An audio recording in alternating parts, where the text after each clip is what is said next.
Hello? To start, this is a throwaway account, also long post warning. Too long, do not read in the bottom. Here is the background. I am 30, female. My husband is 35, comes from a wealthy family, and he works for the family business. When we met 7.5 years ago, I was a fresh college graduate, working a minimum wage job and neck deep in student loans. We got married very fast, 8 months after meeting, and I had met his parents all of 3 times. His parents insisted that I sign a prenup, and I understand them completely. If my child was in the same situation, I would have made the same decision. This prenup pretty much says that in the event of a divorce, I get nothing. Unless he cheats, then I get alimony. Also, finances, debts, properties, and savings are completely separate unless both our names are on the asset. I asked to amend it so that he gets nothing too, and they all agreed that it was fair. The house we live in is owned by his parents, and the car he drives is a company car. We have a joint account for monthly expenses, groceries, utilities, landscaping, etc., that we put in equal amounts. Over these last 7 years, I have been able to get a good job, pay off all my loans. Not having to pay for housing is a huge bonus. And I saved about 35% for a down payment on a house and a substantial emergency fund. On the other hand, I know that my husband has credit card debts since he is of the mindset, buy it now and pay it off later. He has no asset to his name except for a 401k, no savings at all. Even though my in-laws are great and they consider this house as ours and not theirs, I want something to my name. I want to have a house that is my own to change how I want and to be proud of. Over the years, my husband to even contemplate the idea of buying a house. I started looking and finally found a house of my dreams. And suddenly, my husband did a 180 and wants to go on the house with me.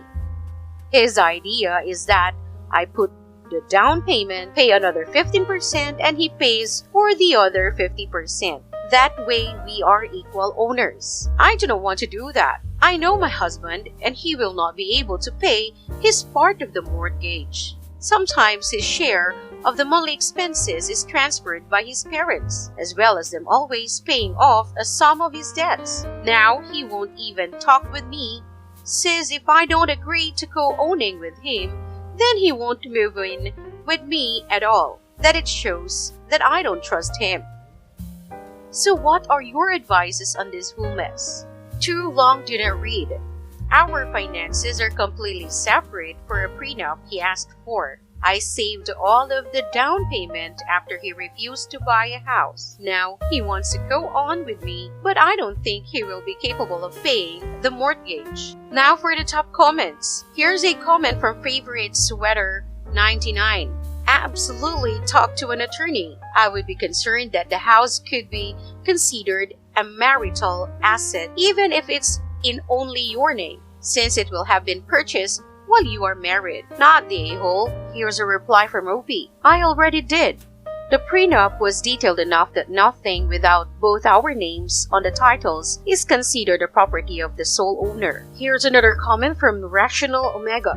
Dream houses within your budget don't come along very often. In your shoes, I would put an offer on it. And another comment from Cat Landed. Considering the only things she said about her husband is that he's financially irresponsible, selfish, and gets tons of extra financial support that primarily benefits him. My guess is probably not even things with my husband are great except one thing. It sounds like the house is just a catalyst, so Opie doesn't have to actually end the relationship herself. Here's another comment. The parents definitely were thinking the second part.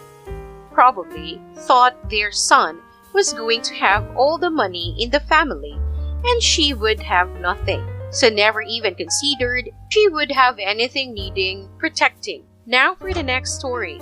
Am I the a-hole for ruining my sister-in-law's gender announcement? So, I, 31 male, have 3 beautiful daughters, 7, 5, 2, which for some reason people in my life think I'm not completely happy with. If I had a pound for every time I heard, "I bet you wished you had a son," or "Are you ever gonna try again for a boy?" I'd be a millionaire. Look, if my wife, 30, got pregnant again and had a boy, my reaction would be the same as the other 3. In my opinion, as long as your child is healthy, who honestly cares? The worst and most annoying people towards my wife, given me a son, are my sister-in-law, 29, who has 4, now pregnant with the 5th of boys, and my 57 mother-in-law. By the way, I should mention neither of our cultures, Irish, English, care about other gender. Last Sunday, we were at my mother-in-law's for Sunday lunch, and my sister-in-law said after dessert to come out to the back garden as they had a balloon to announce the gender of their new baby. Well, long story short, she is having another boy. After everyone congratulated her, she made her way to us and said, "I bet you wish just once it would be blue for you guys." Then turned to my wife and said, "It's never too late to try again." It royally pissed me off because my oldest was in near shot. I turned to her and said, "Well, actually, Alice, I wouldn't give one of my daughter's dirty socks for what boys wear in Europe. And the fact that you base your love on your child's gender says a lot about you as a mother. I don't need a son, so I'd suggest you take your advice and stick." She stuttered for a second, then burst out into tears saying, "I was putting her and her kids down." The mood was ruined after that and we left. Since then, my in-law said she deserves an apology, as it's been a long-running joke, so I shouldn't have driven my sister-in-law to tears. Now for the top comments from FoxyKid09. Not the a-hole. I come from a culture, African American and Muslim, where they prefer boys, and hearing other family members only dote on my older brother, it leaves you feeling unwanted.